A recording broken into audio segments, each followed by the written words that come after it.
ఓం నమో వెంకటేశాయ. శ్రీమహాగణాధిపతయే నమః. శ్రీరామకృష్ణగురవే నమః.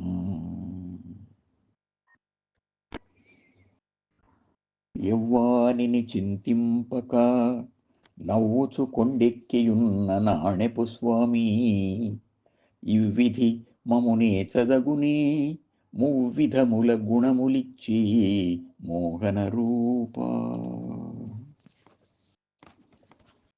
దివ్య సౌందర్యంతో ఆకర్షించే తిరుమలవాస శ్రీనివాస, మేము ఈ ప్రకృతిలో భాగంగా పుట్టి పెరుగుతూ ఉన్నాం. ప్రకృతి వెంటే సత్వరజస్తమో గుణాలు అనే మువ్విధాల బంధము వచ్చింది. మాకేమో ఈ ఎడతెగని బంధాన్ని పెట్టి నీవు మాత్రం మా బాధలను వేటిని పట్టించుకోకుండా హాయిగా కొండెక్కి ఎప్పుడు చిరునవ్వులు చిందిస్తూ ఉన్నావు. మంచి ఉపాయశాలివి, జ్ఞానివి స్వామి నీవు. ఈ విధంగా మమ్మల్ని ఉడికించడం నీకు సుఖం, మాకు దుఃఖం. న్యాయమేనా? మేమింక ఈ ప్రకృతిని వదిలిపెట్టి నీకు దేవోపచారం చేసి నీలాగే దేన్ని పట్టించుకోకుండా నవ్వుతూ హాయిగా ఉంటాం స్వామి అని వ్యాజస్తుతి చేస్తున్నాం. దేవోపచారం అంటే దేవతలకు చేసే పూజ.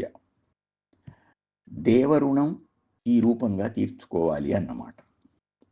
మనకు పుట్టుకతోనే 3 రుణాలు వస్తాయి: ఋషి రుణం, దేవరుణం, పితృరుణం అని. ఋషులు జ్ఞానమిచ్చారు గనుక ఆ జ్ఞానమిచ్చే గ్రంథాలను బ్రహ్మచర్యంలో అధ్యయనం చేస్తే ఋషి రుణం తీరుతుంది.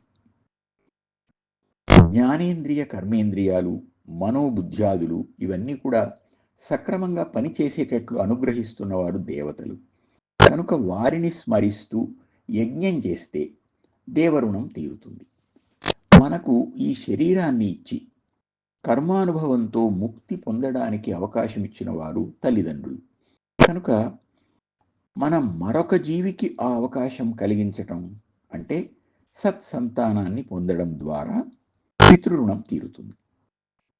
జాయమానోహ వై బ్రాహ్మణ త్రిభిః రుణవాన్ జాయతే బ్రహ్మచర్యేణ ఋషిభ్యః యజ్ఞేన దేవేభ్యః ప్రజయా పితృభ్యః అని శాస్త్రం చెబుతోంది అని కంచి పరమాచార్యుల వారు సెలవిచ్చారు.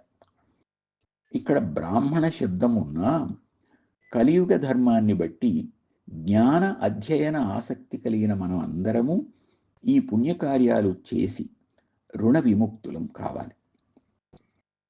భగవత్ ప్రీతికరమైనట్టిది, భగవత్ సమర్పణపూర్వకంగా నిస్వార్థంగా చేసేది ఏ పూజ అయినా అది యజ్ఞమే అవుతుంది. మనం నిత్యకర్మగా చేసే ఈ దేవతార్చన కూడా ఒక యజ్ఞమే. దీని ద్వారా మనం త్రిగుణాలను దాటాలి. పుట్టుకతోనే మనకు ఈ త్రిగుణ బంధం ఏర్పడింది. రజస్తమో గుణ బంధాన్ని ఈ దేవతార్చన తొలగిస్తుంది, సత్వగుణాన్ని పెంచుతుంది. క్రమంగా సంగరహిత భావం పెరిగి సత్వగుణం దానంతట అదే విడిపోతుంది. అప్పుడు స్వామిలాగా మనకు శాశ్వతమైన చెరగని ఆనందం లభిస్తుంది. ఆ విధంగా మన మనస్సు ఏ చీకు చింత లేకుండా నిశ్చల స్థితిని పొంది స్వామి పాదాల దగ్గరే నిలిచిపోతుంది. కనుక దేవోపచార పూజ అన్నప్పుడు ఇది ఒక యజ్ఞం అని భావన చేస్తూ ఈ సేవను, సేవా ఫలాన్ని భగవంతునికి సమర్పిద్దాం. యవ్వానిని చింతింపక నవ్వుచు కొండెక్కియున్న నాణెపు స్వామి, ఇవ్విధి మమునే చదగునే మువ్విధముల గుణములిచ్చి మోహన రూప.